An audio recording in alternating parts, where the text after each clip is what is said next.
ನಮಗೆ ಸಾವಿನ ನಂತರ ಏನಾಗುತ್ತದೆ ಎಂದು ನಿಮಗೆ ತಿಳಿದಿದೆಯೇ? ನಮ್ಮ ಆತ್ಮ ಎಲ್ಲಿಗೆ ಹೋಗುತ್ತದೆ? ನಾವು ಮಾಡಿದ ಪಾಪ ಮತ್ತು ಪುಣ್ಯಗಳಿಗೆ ನಮಗೆ ಎಂತಹ ಶಿಕ್ಷೆ ಅಥವಾ ಫಲ ಸಿಗುತ್ತದೆ? ಸಾವಿರಾರು ವರ್ಷಗಳ ಹಿಂದೆಯೇ ಈ ಎಲ್ಲ ರಹಸ್ಯಗಳನ್ನು ವಿವರಿಸಿದ ಒಂದು ಪವಿತ್ರ ಗ್ರಂಥವಿದೆ. ಅದೇ ಗರುಡ ಪುರಾಣ. ಇದು ಕೇವಲ ಒಂದು ಪುರಾಣ ಕಥೆಯಲ್ಲ, ನಾವು ಜೀವನವನ್ನು ಹೇಗೆ ನಡೆಸಬೇಕು ಎಂದು ಕಲಿಸುವ ಒಂದು ಎಚ್ಚರಿಕೆಯ ಪುಸ್ತಕ.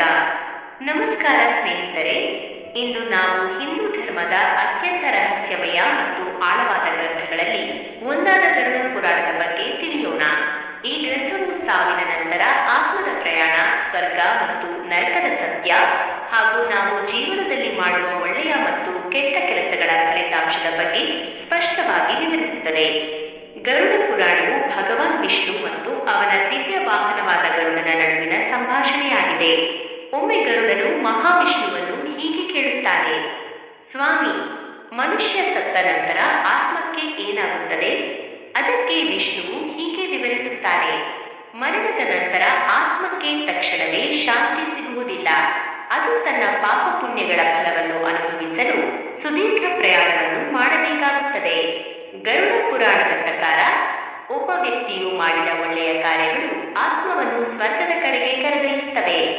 ಆದರೆ ಪಾಪ ಮಾಡಿದವರು ನರಕದಲ್ಲಿ ವಿವಿಧ ಕಠಿಣ ಶಿಕ್ಷೆಗಳನ್ನು ಅನುಭವಿಸಬೇಕಾಗುತ್ತದೆ. ಉದಾಹರಣೆಗೆ, ಸುಳ್ಳು ಹೇಳುವವರು, ಇತರರಿಗೆ ನೋವುಂಟು ಮಾಡುವವರು, ತಂದೆ ತಾಯಿಯನ್ನು ಗೌರವಿಸದವರು ಮತ್ತು ಅನ್ಯಾಯ ಮಾಡುವವರು. ಇಂತಹ ಕೆಲಸಗಳಿಗೆ ಗರುಡ ಪುರಾಣವು ಭೀಕರ ಶಿಕ್ಷೆಗಳನ್ನು ವಿವರಿಸುತ್ತದೆ. ಆದರೆ ಈ ಗ್ರಂಥದ ಉದ್ದೇಶ ಭಯ ಹುಟ್ಟಿಸುವುದಲ್ಲ. ಈ ಪಠ್ಯದ ನಿಜವಾದ ಸಂದೇಶವೆಂದರೆ ನಾವು ಬದುಕಿರುವಾಗಲೇ ಒಳ್ಳೆಯ ಕೆಲಸಗಳನ್ನು ಮಾಡಬೇಕು. ನಾವು ಎಂದಿಗೂ ಇತರರಿಗೆ ಹಾನಿ ಮಾಡಬಾರದು. ನಾವು ಧರ್ಮದ ಹಾದಿಯಲ್ಲಿ ನಡೆಯಬೇಕು. ಆಗ ಮಾತ್ರ ನಮ್ಮ ಆತ್ಮಕ್ಕೆ ನಿಜವಾದ ಶಾಂತಿ ಸಿಗಲು ಸಾಧ್ಯ. ಸ್ನೇಹಿತರೆ, ಗರುಡ ಪುರಾಣವು ನಮಗೆ ಒಂದು ಶಕ್ತಿಯುತವಾದ ಸತ್ಯವನ್ನು ಹೇಳುತ್ತದೆ. ಜೀವನವು ತಾತ್ಕಾಲಿಕ, ಆದರೆ ನಮ್ಮ ಕಾರ್ಯಗಳ ಫಲಿತಾಂಶ ಶಾಶ್ವತ. ನಾವು ಏನು ಮಾಡಿದರೂ ಅದು ನಮಗೆ ಮರಳಿ ಬರುತ್ತದೆ.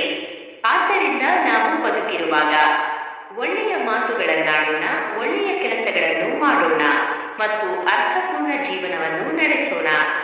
ಒಂದು ದಿನ ನಮ್ಮ ಕರ್ಮವೇ ನಮ್ಮ ಜೀವನದ ಅಂತಿಮ ತೀರ್ಪನ್ನು ನೀಡುತ್ತದೆ. ಈ ವಿಡಿಯೋ ನಿಮಗೆ ಇಷ್ಟವಾದಲ್ಲಿ ದಯವಿಟ್ಟು ಲೈಕ್ ಮಾಡಿ, ಶೇರ್ ಮಾಡಿ ಮತ್ತು ಕಾಮೆಂಟ್ ಮಾಡಿ. ಇಂತಹ ಇನ್ನಷ್ಟು ವಿಡಿಯೋಗಳಿಗಾಗಿ ಪಾಮಿ ಮೋಟಿವೇಶನ್ ಚಾನೆಲ್ಗೆ ಸಬ್ಸ್ಕ್ರೈಬ್ ಮಾಡಿ. ಧನ್ಯವಾದಗಳು.